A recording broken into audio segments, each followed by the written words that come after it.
അജയ്യമെന്ന പ്രതീതി നിലനിർത്തിയ കേന്ദ്ര സർക്കാരിന് കർഷക സമരത്തിൻ്റെ മുമ്പിൽ ആ നിയമങ്ങൾ പിൻവലിക്കേണ്ടി വന്ന സാഹചര്യം, ഇതെല്ലാം പരിഗണിച്ചുകൊണ്ട് തൊഴിലാളി സംഘടനകൾ ഒന്നടങ്കം എതിർക്കുന്ന ഈ തൊഴിൽ നിയമ പരിഷ്കാരങ്ങൾ കേന്ദ്ര സർക്കാർ ഉപേക്ഷിച്ചു എന്നൊരു ധാരണ കഴിഞ്ഞ 5 വർഷക്കാലമായി നിലനിന്നിരുന്നു. ഇന്ത്യൻ തൊഴിലാളി വർഗത്തിനു മേൽ ചാടി വീഴാൻ തക്കം പാർത്തിരിക്കുകയായിരുന്നു കേന്ദ്രം ഭരിക്കുന്ന BJP നേതൃത്വത്തിലുള്ള ഗവൺമെൻറ് എന്ന് വ്യക്തമാക്കിക്കൊണ്ടാണ് ഈ നവംബർ 21-ന് 4 കോഡുകളും പ്രാബല്യത്തിൽ വരുത്തിക്കൊണ്ട് കേന്ദ്ര സർക്കാർ വിജ്ഞാപനം പുറപ്പെടുവിച്ചത്. സംഘപരിവാറിനോട് ആഭിമുഖ്യം പുലർത്തുന്ന BMS ഇന്ത്യയിലെ പ്രമുഖമായ ഒരു കേന്ദ്ര ട്രേഡ് യൂണിയനാണ്. അവർ തുടക്കം തൊട്ടേ ഇത്തരം തൊഴിൽ നിയമ പരിഷ്കാരങ്ങൾക്കെതിരായിട്ടുള്ള നിലപാടെടുത്തിട്ടുള്ളവരാണ്. ഇപ്പോഴവരുടെ നിലപാട് എന്താണെന്നുള്ളത് പൂർണ്ണമായും വ്യക്തമല്ല.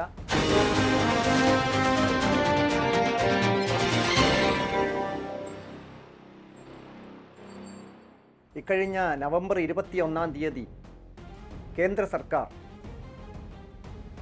അപ്രതീക്ഷിതമായി 4 ലേബർ കോഡുകളും പ്രാബല്യത്തിൽ വന്നതായി പ്രഖ്യാപിച്ചു. ലേബർ കോഡ് ഓൺ വേജസ് 2019-ലും മറ്റ് 3 കോഡുകളും 2020-ലും പാർലമെൻറ്റ് പാസാക്കി പ്രസിഡന്റ് അസെൻറ്റ് നൽകി നിയമമായി കഴിഞ്ഞിരുന്നവയാണ്. എന്നാൽ ഈ കഴിഞ്ഞ 5 വർഷക്കാലം അത് നടപ്പിലാക്കാൻ കേന്ദ്ര ഗവൺമെൻറ് തയ്യാറായില്ല. കേന്ദ്ര ഗവൺമെൻറ് ഒരു ഔദ്യോഗിക വിജ്ഞാപനത്തിലൂടെ പ്രാബല്യത്തിൽ വരുത്തുന്ന തീയതി മുതലായിരിക്കും നിയമം നിലവിൽ വരിക എന്നാണ് നിയമത്തിൽ വ്യവസ്ഥ ചെയ്തിരുന്നത്. അതുകൊണ്ടാണ് അതിൻ്റെ പ്രാബല്യ തീയതി നീണ്ടുപോയത്. കർഷക വിരുദ്ധമായ കാർഷിക പരിഷ്കരണ നിയമങ്ങൾക്കെതിരെ രാജ്യത്തുണ്ടായ ഐതിഹാസികമായ പ്രക്ഷോഭം, അജയ്യമെന്ന പ്രതീതി നിലനിർത്തിയ കേന്ദ്ര സർക്കാരിന് കർഷക സമരത്തിൻ്റെ മുമ്പിൽ ആ നിയമങ്ങൾ പിൻവലിക്കേണ്ടി വന്ന സാഹചര്യം, ഇതെല്ലാം പരിഗണിച്ചുകൊണ്ട് തൊഴിലാളി സംഘടനകൾ ഒന്നടങ്കം എതിർക്കുന്ന ഈ തൊഴിൽ നിയമ പരിഷ്കാരങ്ങൾ കേന്ദ്ര സർക്കാർ ഉപേക്ഷിച്ചു എന്നൊരു ധാരണ കഴിഞ്ഞ 5 വർഷക്കാലമായി നിലനിന്നിരുന്നു. എന്നാൽ ഇന്ത്യൻ തൊഴിലാളി വർഗത്തിനു മേൽ ചാടി വീഴാൻ തക്കം പാർത്തിരിക്കുകയായിരുന്നു കേന്ദ്രം ഭരിക്കുന്ന BJP നേതൃത്വത്തിലുള്ള ഗവൺമെൻറ് എന്ന് വ്യക്തമാക്കിക്കൊണ്ടാണ് ഈ നവംബർ 21-ന് 4 കോഡുകളും പ്രാബല്യത്തിൽ വരുത്തിക്കൊണ്ട് കേന്ദ്ര സർക്കാർ വിജ്ഞാപനം പുറപ്പെടുവിച്ചത്. അതോടുകൂടി ഇന്ന് ദേശീയ തലത്തിൽ തന്നെ ലേബർ കോഡുകൾ ഒരു പ്രധാന ചർച്ചാ വിഷയം ആയി മാറിയിരിക്കുന്നു. AITUC-യും CIT-യും INTUC അടക്കമുള്ള കേന്ദ്ര ട്രേഡ് യൂണിയനുകൾ വളരെ പ്രഖ്യാപിതമായി തന്നെ ഇതിനെതിരായ പ്രക്ഷോഭങ്ങളിലേക്ക് നീങ്ങി കഴിഞ്ഞിട്ടുണ്ട്. സംഘപരിവാറിനോട് ആഭിമുഖ്യം പുലർത്തുന്ന BMS ഇന്ത്യയിലെ പ്രമുഖമായ ഒരു കേന്ദ്ര ട്രേഡ് യൂണിയനാണ്. അവർ തുടക്കം തൊട്ടേ ഇത്തരം തൊഴിൽ നിയമ പരിഷ്കാരങ്ങൾക്കെതിരായിട്ടുള്ള നിലപാടെടുത്തിട്ടുള്ളവരാണ്. ഇപ്പോഴവരുടെ നിലപാട് എന്താണെന്നുള്ളത് പൂർണ്ണമായും വ്യക്തമല്ല. അവർ പ്രത്യക്ഷമായ പ്രക്ഷോഭത്തിലേക്കൊന്നും വന്നിട്ടില്ല എങ്കിലും അർത്ഥമനസ്സോടെയാണ് അവരിതിനെ കാണുന്നത്, സ്വീകരിക്കുന്നത് എന്നാണ് പൊതുവായി നിരീക്ഷിക്കപ്പെടുന്നത്. അപ്പോൾ സാധാരണ ജനങ്ങൾക്കും തൊഴിലെടുത്ത് ജീവിക്കുന്ന എല്ലാവർക്കും വളരെ താല്പര്യം ഉണ്ടാക്കുന്ന ഒരു വിഷയമാണ് ലേബർ കോഡുകളുടെ ഉള്ളടക്കം എന്ത് എന്നുള്ളത്. അത് പ്രാബല്യത്തിൽ വരുന്നതിന് മുമ്പ് രാജ്യത്ത് നിലവിലിരുന്ന തൊഴിൽ നിയമങ്ങളുടെ ഘടനയും സ്വഭാവവും എന്തായിരുന്നു, അത് വന്നതോടുകൂടി ഉണ്ടായ മാറ്റങ്ങൾ എന്താണ്, ഏതെല്ലാം നിയമങ്ങളാണ് ഇല്ലാതായത്, ഇവയ്ക്ക് അനുകൂലമായി കേന്ദ്ര സർക്കാരും ഈ ലേബർ കോഡുകളെ അനുകൂലിക്കുന്നവരും ഉയർത്തുന്ന വാദമുഖങ്ങൾ എന്താണ്, അവയ്ക്കെതിരായി തൊഴിലാളി വർഗം അവരുടെ കേന്ദ്ര ട്രേഡ് യൂണിയനുകൾ ഉയർത്തുന്ന വാദങ്ങൾ എന്താണ് എന്ന് ഹ്രസ്വമായി പരിശോധിക്കുക എന്നുള്ളതാണ് ഇവിടെ ഉദ്ദേശിക്കുന്നത്. 4 നിയമങ്ങളാണ് ലേബർ കോഡുകൾ എന്ന പേരിൽ അറിയപ്പെടുന്നത്. അത് ഒന്ന് 2019-ൽ നിയമമായ ലേബർ കോഡ് ഓൺ വേജസ് ആണ്. രണ്ടാമത്തേത് 2020-ൽ നിയമമായ ഇൻഡസ്ട്രിയൽ റിലേഷൻസ് കോഡാണ്. മൂന്നാമത്തത് 2020-ൽ തന്നെ നിയമമാക്കപ്പെട്ടവയാണ് the occupational safety, health and working conditions code. നാലാമത്തേത് the code on social security. ഈ 4 നിയമങ്ങളാണ് ഇപ്പോൾ നിലവിൽ വന്നിട്ടുള്ളത്.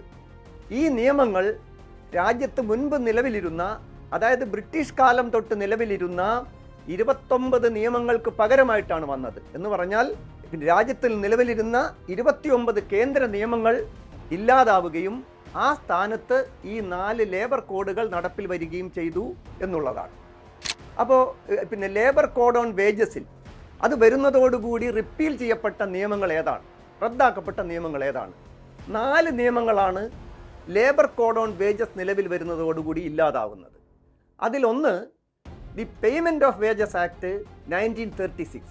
1936 ശ്രദ്ധിക്കണം, ആ വർഷം ബ്രിട്ടീഷുകാർ ഭരണത്തിലിരിക്കുമ്പോൾ നിലവിൽ വന്ന പേയ്മെൻറ്റ് ഓഫ് വേജസ് ആക്ട്. രണ്ടാമത് 1948 നിലവിൽ വന്ന ദ മിനിമം വേജസ് ആക്ട്. മൂന്നാമത്തത് 965 പേയ്മെൻറ്റ് ഓഫ് ബോണസ് ആക്ട്. നാലാമത്തത് 976 ദി ഈക്വൽ റെമ്യൂണറേഷൻ ആക്ട്. ഈ 4 നിയമങ്ങളാണ് ലേബർ കോഡ് ഓൺ വേജസിൻ്റെ ഭാഗമായി ഇല്ലാതാകുന്നത്. അതായത് അവയ്ക്ക് പകരമായിട്ടാണ് ലേബർ കോഡ് ഓൺ വേജസ് അവതരിപ്പിക്കപ്പെടുന്നത്.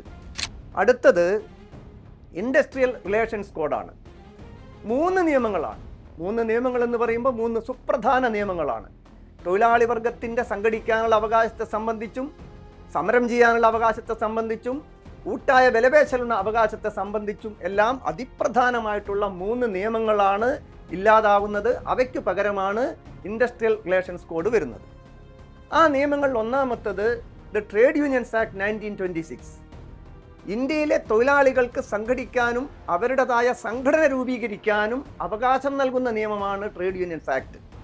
അതിനു മുമ്പ് ട്രേഡ് യൂണിയൻ പ്രവർത്തനം തന്നെ നിയമവിരുദ്ധമാക്കുകയും ട്രേഡ് യൂണിയൻ പ്രവർത്തനം നടത്തുന്നവരെ അറസ്റ്റ് ചെയ്യുകയും ശിക്ഷിക്കുകയൊക്കെ ചെയ്ത ചരിത്രമുണ്ട്. അപ്പോൾ ആ ബ്രിട്ടീഷ് തൊഴിലാളി വർഗത്തിൻ്റെയൊക്കെ സമരത്തിൻ്റെ ഭാഗമായിട്ടാണ് നമ്മൾ പറയേണ്ടതാണ് ട്രേഡ് യൂണിയൻ അവകാശം ഇന്ത്യയിൽ ഉറപ്പ് നൽകപ്പെട്ട നിയമമാണത്. രണ്ടാമത്തെ നിയമം the industrial employment standing orders ആക്ടാണ്. മൂന്നാമത്തെ നിയമം ദി ഇൻഡസ്ട്രിയൽ ഡിസ്പ്യൂട്ട് ആക്ടാണ്. ഈ നിയമങ്ങളിലെല്ലാം നിലവിലുണ്ടായിരുന്ന നിയമങ്ങളുടെ ഉള്ളടക്കത്തെപ്പറ്റി ഹ്രസ്വമായി പറയുകയും അത് മാറുമ്പോൾ, അത് റിപ്പീൽ ചെയ്യപ്പെടുമ്പോൾ, ചെയ്യപ്പെടുമ്പോൾ ഉണ്ടാകുന്ന മാറ്റങ്ങളെപ്പറ്റി ചുരുക്കി വിവരിക്കുകയും ചെയ്യാം.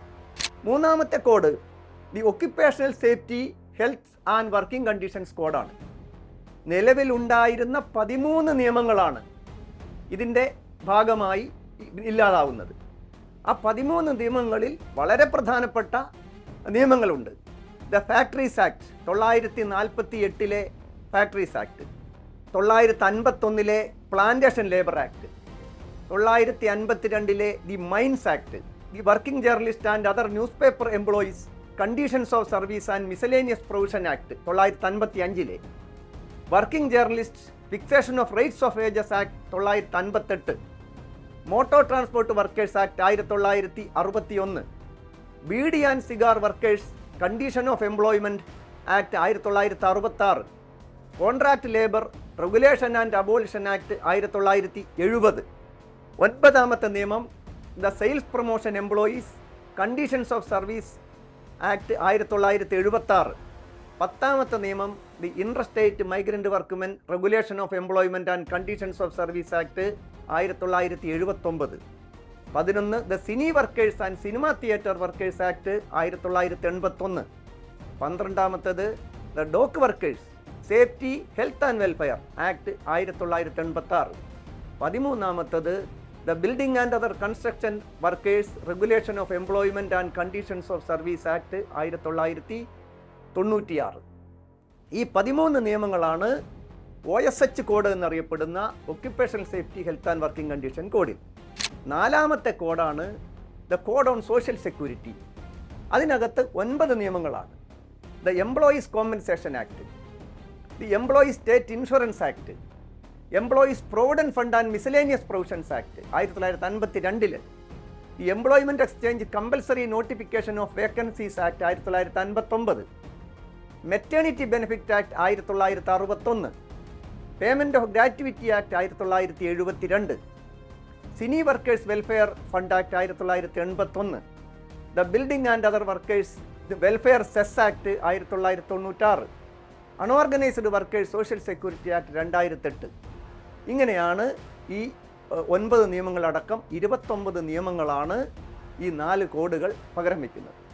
അപ്പോൾ നമ്മൾ പരിശോധിക്കേണ്ടത് ഏറ്റവും ഹ്രസ്വമായി, ഇപ്പം ഇതിൽ പറയുമ്പോൾ ഈ ഓരോ നിയമങ്ങളുടെയും പൂർണ്ണമായിട്ടുള്ള ഓരോ വകുപ്പനുസരിച്ച് അതിന് കീഴിലുള്ള ചട്ടങ്ങളനുസരിച്ച് പറയുക എന്ന് പറയുന്നത് വളരെ ദീർഘമായിട്ടുള്ളൊരു കാര്യമാണ്. ഈ 29 നിയമങ്ങൾക്കും ചുരുങ്ങിയത് എല്ലാ നിയമങ്ങൾക്കും ഒരു ചട്ടമുണ്ട്.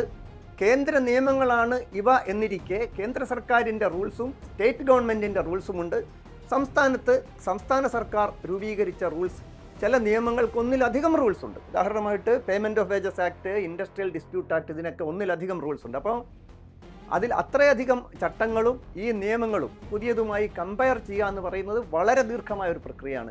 ഒരു പൊതുധാരണയ്ക്ക് വേണ്ടി ഏറ്റവും എടുത്തു നിൽക്കുന്ന ഇതിൻ്റെ സവിശേഷതകളാണ് ഇവിടെ ഇപ്പം ഞാൻ വിശദീകരിക്കുന്നത്. മുൻപുണ്ടായിരുന്ന 4 നിയമങ്ങളുടെയും ഉള്ളടക്കം എന്ത്, പുതിയ നിയമങ്ങളെ സംബന്ധിച്ചുള്ള വിമർശനങ്ങളും അതുപോലെ രണ്ടും തമ്മിലുള്ള താരതമ്യത്തിൻ്റെ വിഷയത്തിലേക്ക് വരുന്നതിന് മുമ്പ് നിലവിലുണ്ടായിരുന്നതിൻ്റെ ഉള്ളടക്കം എന്തെന്നുള്ളത് ഒന്ന് ചുരുക്കി പറയേണ്ടത് ആവശ്യമാണ്, ഒരു പൊതുധാരണ ഉണ്ടാകുന്നതിന് വേണ്ടി. അപ്പോൾ ഈ പേയ്മെൻറ്റ് ഓഫ് വേജസ് ആക്ട് എന്ന് പറയുന്നത് 936 ബ്രിട്ടീഷ് കാലഘട്ടത്തിലുണ്ടായ നിയമമാണ്. ആ നിയമം നിഷ്കർഷിക്കുന്നത് 2-3 ഒരുപാട് കാര്യങ്ങളുണ്ട്. ഏറ്റവും പ്രധാനമായിട്ട് അതിനകത്തുള്ള ഒരു കാര്യം, ഒരു തൊഴിലാളിക്ക് തൊഴിലുടമ വേതനം കൊടുക്കുന്നതിന് ഒരു സമയക്രമം നിശ്ചയിച്ച നിയമം ഇതാണ്. എന്ന് പറഞ്ഞാൽ ഒരു വേജ് പീരീഡ് ആണ് കൂലി നിശ്ചയിച്ചത്. വേജ് പീരീഡ് ഉടമയ്ക്ക് തീരുമാനിക്കാം. വേജ് പീരീഡ് എന്ന് പറഞ്ഞാൽ ദിവസമാകാം, ആഴ്ചയാകാം, മാസമാകാം. നമുക്ക് തൽക്കാലം മാസത്തിൻ്റെ ഒരു ഉദാഹരണം എടുക്കുക. ഒരു മാസത്തെ ശമ്പളം അടുത്ത മാസത്തെ 7-ാം തീയതിക്കകം കൊടുക്കണം എന്ന് വ്യവസ്ഥ ചെയ്തത് ഈ നിയമമാണ്. എന്നാൽ 1000-മോ അതിലധികമോ തൊഴിലാളികൾ ജോലി ചെയ്യുന്ന സ്ഥാപനമാണെങ്കിൽ തൊട്ടടുത്ത മാസത്തിൻ്റെ 10-ാം തീയതിക്കുള്ളിൽ കൊടുത്താൽ മതിയാകും. ഈ സമയക്രമം നിശ്ചയിച്ചത് ആ കാലഘട്ടത്തിലാണ്. ഇന്നോർക്കുമ്പോൾ കൗതുകകരമായ മറ്റൊരു കാര്യം ആ നിയമത്തിലുള്ളത്, wages shall be paid in currency എന്ന് നിഷ്കർഷിക്കുന്നത് ആ നിയമത്തിലാണ്. വേതനം പണമായി നൽകണമെന്ന് ബ്രിട്ടീഷുകാരുടെ കാലത്ത് നിയമം കൊണ്ടുവരപ്പെട്ടു. എന്ന് പറഞ്ഞാൽ നമുക്കറിയാം, ആ കാലഘട്ടത്തിലൊന്നും ഇന്ത്യയിൽ വേതനം പണമായിട്ട് അല്ല കൊടുത്തിരുന്നത്. ആ കാലഘട്ടത്തിലല്ല. ഈ നിയമങ്ങളൊക്കെ എത്രത്തോളം യഥാർത്ഥത്തിൽ നടപ്പിൽ വരുത്തപ്പെട്ടു എന്നുള്ളത് മറ്റൊരു വലിയ ചർച്ചയ്ക്ക് വിഷയമാണ്. നമ്മൾ ഇപ്പോഴത്തെ വിഷയമല്ല. നമ്മുടെ ഓർമ്മയിൽ തന്നെ, നമ്മുടെ തൊട്ടു മുൻഗാമികളായിട്ടുള്ള തലമുറകളുടെ ഓർമ്മയിൽ തന്നെ നെല്ലായിട്ടും കള്ളായിട്ടും കൂലി കൊടുത്തിരുന്ന കാലം നമ്മുടെ കേരളത്തിൽ തന്നെ അധികം വിദൂരമൊന്നുമല്ല. ഇപ്പോൾ വയനാട്ടിലൊക്കെ ആദിവാസികൾക്ക് വല്ലി എന്ന് പറയുന്ന രീതിയിലുള്ള കൂലി സമ്പ്രദായമൊക്കെ ഉണ്ടായിരുന്നു. എങ്ങനെയായാലും ഔപചാരികമായ അർത്ഥത്തിൽ പണമായി വേതനം കൊടുക്കണമെന്ന് 936 നിയമം മുഖേന നിഷ്കർഷിക്കപ്പെട്ടുള്ള രാജ്യമാണ് ഇന്ത്യ. അതോടൊപ്പം അതിനകത്ത് വളരെ പ്രധാനപ്പെട്ട ഒരു കാര്യം, ശമ്പളത്തിൽ നിന്ന് നിയമാനുസൃതം ഉടമയ്ക്ക് കിഴിവ് ചെയ്യാവുന്ന ഇനങ്ങൾ അതിൽ ഇല്ലസ്ട്രേറ്റ് ചെയ്തു എന്നുള്ളതാണ്. കാരണം ഒരു ഉടമയ്ക്ക് ഇന്ന കാരണം കൊണ്ട് നിങ്ങളുടെ ശമ്പളത്തിൽ നിന്ന് ഇന്നതൊക്കെ പിടിക്കാം എന്ന് സ്വമേധയാ സ്വേച്ഛയാ തീരുമാനിക്കാൻ പറ്റില്ല. അത് നിയമം പറയുന്നുണ്ട്. അതിൽ പലതും നമ്മൾക്ക് വളരെ ഫോർമലായിട്ടുള്ളതാണ്. ഒരാളുടെ കോൺട്രിബ്യൂഷൻസ്, വെൽഫെയർ ഫണ്ടിലേക്കുള്ള കോൺട്രിബ്യൂഷൻസ്. അതല്ലാതെ എടുത്തു പറയേണ്ട 2 കാര്യങ്ങൾ ഫൈൻസും ഡാമേജസുമാണ്. ഡാമേജ് എന്ന് പറഞ്ഞാൽ ഒരു തൊഴിലാളിയുടെ എന്തോ ഒരു നോട്ടപ്പശ കൊണ്ടോ അല്ലെങ്കിൽ അയാളുടെ ഒരു കൈപ്പിഴ കൊണ്ടോ അല്ലെങ്കിൽ അയാളുടെ നെഗ്ലിജൻസ് കൊണ്ടോ ഉണ്ടാകുന്ന ഒരു നഷ്ടം അയാളിൽ നിന്ന് ഈടാക്കാമെന്ന് പറയുമ്പോൾ അത് ഒറ്റയടിക്ക് അയാളുടെ മുഴുവൻ ശമ്പളവും പിടിച്ചുകൊണ്ടല്ല, അതിന് ഗഡുക്കളൊക്കെ ഉണ്ട്. അതിൻ്റെ വിശദാംശങ്ങൾ ആ നിയമം പറയുന്നുണ്ട്. അതാണ്. ഫൈൻ എന്ന് പറയുന്നത് ശിക്ഷാരൂപത്തിലുള്ളതാണ്. ഡാമേജ് അല്ല. മനഃപൂർവ്വം ആയിട്ടുള്ള ഒരു കുറ്റകൃത്യം പോലെ ചെയ്യുകയോ കേടുപാടുകൾ വരുത്തുകയോ അടിച്ച് തകർക്കുകയോ ഒക്കെ ചെയ്താൽ ഫൈൻ. ഡാമേജ് ഉടമയ്ക്ക് എടുക്കാവുന്നതാണ്, ഫൈൻ ഉടമയ്ക്ക് എടുക്കാനുള്ളതല്ല. അതൊരു കോമൺ ആയിട്ടുള്ള ഒരു വെൽഫെയർ ഫണ്ടായിട്ട് സൂക്ഷിക്കണം എന്നൊക്കെയുള്ള വ്യക്തമായ വ്യവസ്ഥകൾ അതിനുണ്ട്. ഈ കാര്യം നിശ്ചയിക്കുന്ന നിയമമാണ് payment of wages act. Minimum wages act എന്ന് പറയുന്നത് സർക്കാരിന് മിനിമമായ ഒരു വേതനം നിശ്ചയിക്കാനുള്ള അവകാശം നൽകുന്ന നിയമമാണ്. വേതനം എന്ന് പറയുന്നത് ഒരു തുറന്ന വിപണി സമ്പദ് വ്യവസ്ഥയിൽ, അതാണല്ലോ മുതലാളിത്തം എന്നൊക്കെ പറയുന്ന ഒരു ലിബറൽ സമ്പദ് വ്യവസ്ഥയിൽ പണ്ട് കാലം തൊട്ടേ ഉള്ള ഒരു പ്രധാനപ്പെട്ട സങ്കല്പം 2 പേര് തമ്മിലുള്ള ഫ്രീ കോൺട്രാക്റ്റ് എന്നുള്ളതാണ്. അപ്പോൾ തൊഴിലുടമ ബന്ധം എന്ന് പറയുന്നതും ഒരു ഫ്രീ കോൺട്രാക്റ്റാണ്. അപ്പോൾ അതിൻ്റെ അകത്ത് 2 കക്ഷികൾക്കും അതിൻ്റെ ടേംസ് നിശ്ചയിക്കാൻ പറ്റുന്നതാണ്. അപ്പോൾ തൊഴിലാളിക്കും തൊഴിലുടമയ്ക്കും അതിൻ്റെ ടേംസ് നിശ്ചയിക്കാം എന്നുള്ള നിലയ്ക്ക് ഗവൺമെൻറ്റിന് അതിൽ ഇടപെടേണ്ട ഒരു കാര്യമില്ല. അങ്ങനെയാണ് അന്നത്തെ കൺസെപ്റ്റ്. അപ്പോൾ ഈ ഒരു തുറന്ന വിപണി നയത്തിന് മുകളിലുള്ള ഒരു റെസ്ട്രിക്ഷനാണ്, ഗവൺമെൻറ്റിൻ്റെ ഒരു ഇടപെടലാണ് വാസ്തവത്തിൽ ഈ തൊഴിൽ നിയമങ്ങളിലൂടെയെല്ലാം കാണുന്നത്. അതൊരു മറ്റൊരു താത്വിക വിഷയമാണ്. അപ്പോൾ കൂലി എങ്ങനെയാണ് നിശ്ചയിക്കപ്പെടുന്നത്? കൂലി നിശ്ചയിക്കപ്പെടുന്നതിന് ലോകവ്യാപകമായിട്ടുള്ള ഒന്ന് തൊഴിലാളിയും തൊഴിലുടമയും തമ്മിലുള്ള നെഗോഷിയേഷനിലൂടെ കൂലി നിശ്ചയിക്കുക എന്നുള്ളതാണ്. ഒരു ഇൻഡിവിജ്വൽ എന്നുള്ള നിലയ്ക്ക് മുതലാളിയും ഇൻഡിവിജ്വൽ എന്നുള്ള തൊഴിലാളിയും തമ്മിൽ തന്നെയാണ് കൂലി നിശ്ചയിക്കപ്പെടുന്നത് ഒരു തുറന്ന വിപണി സമ്പദ് വ്യവസ്ഥയുടെ കാഴ്ചപ്പാടിൽ. പക്ഷേ നമുക്കറിയാവുന്ന പോലെ 19-ാം നൂറ്റാണ്ടിൽ തന്നെ ആ സിദ്ധാന്തം കാലഹരണപ്പെട്ടു. കാരണം നിർധനനായ നിസ്വനായ തൊഴിലാളിക്ക് ഒരു ഉടമയോട് നെഗോഷിയേറ്റ് ചെയ്യാൻ കഴിയില്ല. അവിടെ നിന്നാണ് കൂട്ടായ വിലപേശൽ എന്ന് പറയുന്ന ഒന്ന് ബൂർഷ്വാ സമൂഹം തന്നെ അംഗീകരിച്ച് നിയമപ്രകാരം തന്നെ അതിന് അംഗീകാരം കൊടുത്തത്. അതിൽ നിന്നും ഒരു പടി കൂടി കടന്ന് കൂട്ടായ വിലപേശലിനുള്ള ഒരു സാധ്യത വളരെ വളരെ വളരെ പരിമിതമായി ആയിരുന്ന ഇന്ത്യ പോലെ ട്രേഡ് യൂണിയനുകൾ അതിൻ്റെ ശൈശവദശയിൽ മാത്രം ഉണ്ടായിരുന്ന ഒരു സ്ഥലത്ത് തൊഴിലാളികൾക്ക് ഏറ്റവും ചുരുങ്ങിയ ഒരു കൂലി ഉറപ്പ് വരുത്തുന്നത് സ്റ്റേറ്റിൻ്റെ തന്നെ ഒരു ഉത്തരവാദിത്വമാണ് എന്ന് സ്വാതന്ത്ര്യം ലഭിച്ച ദേശീയ പ്രസ്ഥാനത്തിൻ്റെയൊക്കെ കാലഘട്ടത്തിൽ തന്നെ ആ കാഴ്ചപ്പാട് വളരെ ശക്തമായി വളർന്നു വരികയുണ്ടായി. ഈ മിനിമം വേജസ് ആക്റ്റിൽ ആ കാഴ്ചപ്പാട് ഉണ്ട്. മിനിമം വേജസ് ആക്ട് സർക്കാരിന് മിനിമം കൂലി നിശ്ചയിക്കാൻ അധികാരം നൽകുന്നു. മിനിമം കൂലി ചില പ്രത്യേക മേഖലകളിൽ നൽകാനാണ് മിനിമം വേജസ് ആക്ട്. അതിലിപ്പം മാറ്റം വന്നിട്ടുണ്ട്, അതിനെപ്പറ്റി ഞാൻ പറയാം. ഷെഡ്യൂൾഡ് എംപ്ലോയ്മെൻറ്റുകളിലാണ് ആക്ടിൻ്റെ ഷെഡ്യൂളിൽ ആക്ടിൻ്റെ പട്ടികയിൽ പറയുന്ന തൊഴിലുകളിൽ സർക്കാരിന് ഒരു ഏറ്റവും കുറഞ്ഞ കൂലി നിശ്ചയിക്കാം. ആ കൂലി കൊടുക്കാൻ തൊഴിലുടമകൾ ബാധ്യസ്ഥമായി തീരും. അത് കൊടുക്കാതിരിക്കുന്നത് ഒരു ഒഫൻസാണ്. അത് കൊടുത്തില്ലെങ്കിൽ അത് വാങ്ങിക്കൊടുക്കാനുള്ള സംവിധാനവും കൊടുക്കാത്ത ആളെ ശിക്ഷിക്കാനുള്ള സംവിധാനവും എല്ലാം ഈ നിയമം വ്യവസ്ഥ ചെയ്യുന്നുണ്ട്. മൂന്നാമത്തെ നിയമം പേയ്മെൻറ്റ് ഓഫ് ബോണസ് ആക്റ്റാണ്. 65 നിലവിൽ വന്നത്. അതിൻ്റെ അർത്ഥം 965 മുമ്പ് ബോണസ് എന്നൊരു കൺസെപ്റ്റ് ഇല്ല എന്നല്ല. കസ്റ്റമറി ബോണസ് എന്നും അതുപോലെ തന്നെ കൂട്ടായ വിലപേശലിൻ്റെ അടിസ്ഥാനത്തിലൊക്കെ ബോണസ് കൊടുക്കുകയും വാങ്ങുകയൊക്കെ ചെയ്തിട്ടുണ്ട്. എന്നാൽ ഒരു സ്റ്റാറ്റ്യൂട്ടറി റൈറ്റ് എന്നുള്ള നിലയ്ക്ക് ഇന്ത്യയിൽ ബോണസ് ഉറപ്പിക്കപ്പെട്ടത് 965. അപ്പോൾ ബോണസ് കണക്ക് കൂട്ടുന്നതിനുള്ള ഒരുപാട് സങ്കീർണമായ കണക്ക് കൂട്ടലുകൾ രീതികളൊക്കെ ഉണ്ട്. അത് ഞാനിവിടെ പറയുന്നില്ല. കമ്പ്യൂട്ടേഷൻ എന്ന് പറയുന്ന രീതികൾ വളരെ കോംപ്ലിക്കേറ്റഡ് ആണ്. എന്തായാലും ഏറ്റവും ചുരുക്കി പറഞ്ഞാൽ മിനിമം ബോണസ് മാക്സിമം ബോണസ് എന്ന് പറയുന്ന രണ്ട് കോൺസെപ്റ്റ് അതിൻ്റെ അകത്തുണ്ട്. 8.33 എന്ന് പറഞ്ഞാൽ ഒരു വർഷം പൂർണ്ണമായി ജോലി ചെയ്യുന്ന ഒരാൾക്ക് ഒരു മാസം എന്ന തോതിൽ മിനിമം ബോണസിന് അർഹതയുണ്ട്. പക്ഷേ മാക്സിമം 20%, അയാളുടെ ആ ഒരു വർഷക്കാലത്തെ വരുമാനത്തിൻ്റെ 20%മേ ഉള്ളൂ. ഇപ്പോൾ തൊഴിലുടമയ്ക്ക് അവൈലബിൾ സർപ്ലസ് എന്ന് പറയുന്ന അയാളുടെ മിച്ച ലാഭത്തിൽ നിന്ന് ഒരു ഭാഗം അലോക്കബിൾ സർപ്ലസ് എന്നുള്ള നിലയ്ക്ക് ബോണസിന് വേണ്ടി മാറ്റി വെക്കണമെന്നാണ് ബോണസ് ആക്ട് പറയുന്നത്. അതിൽ നിന്ന് കൊടുക്കാൻ പരമാവധി തൊഴിലാളികൾക്ക് അത് അവരുടെ അറ്റൻഡൻസിന് ആനുപാതികമായി വീതിച്ചു കൊടുക്കണം. അങ്ങനെ കൊടുക്കുമ്പോൾ 8.33 കൊടുക്കാനില്ലെങ്കിലും കൊടുക്കണം. ആ കുറവ് ഉടമയ്ക്ക് കണക്കെഴുതി വെക്കാം. 20 കൂടുതൽ കൊടുക്കാനുണ്ടെങ്കിലും കൊടുക്കുകയും വേണ്ട. അത് പിന്നീട് സെറ്റ് ഓഫ് സെറ്റ് ഓൺ എന്നൊക്കെ പറയുന്ന ചില സംവിധാനങ്ങൾ ആണ് അത് പരിഗണിക്കുന്നത്. അപ്പോൾ അതിൻ്റെ വിശദാംശങ്ങളിലേക്ക് നമ്മളിവിടെ പോകേണ്ടതില്ല. ഈക്വൽ റെമ്യൂണറേഷൻ ആക്ട് 1976 എന്ന് പറയുന്നത് സ്ത്രീക്കും പുരുഷനും ഒരേ ജോലിക്ക് തുല്യവേതനം കൊടുക്കണം എന്ന് അനുശാസിക്കുന്ന നിയമമാണ്. ഈ 4 നിയമങ്ങളാണ് ലേബർ കോഡ് ഓൺ വേജസിൻ്റെ ഭാഗമായിട്ട് വരുന്നത്.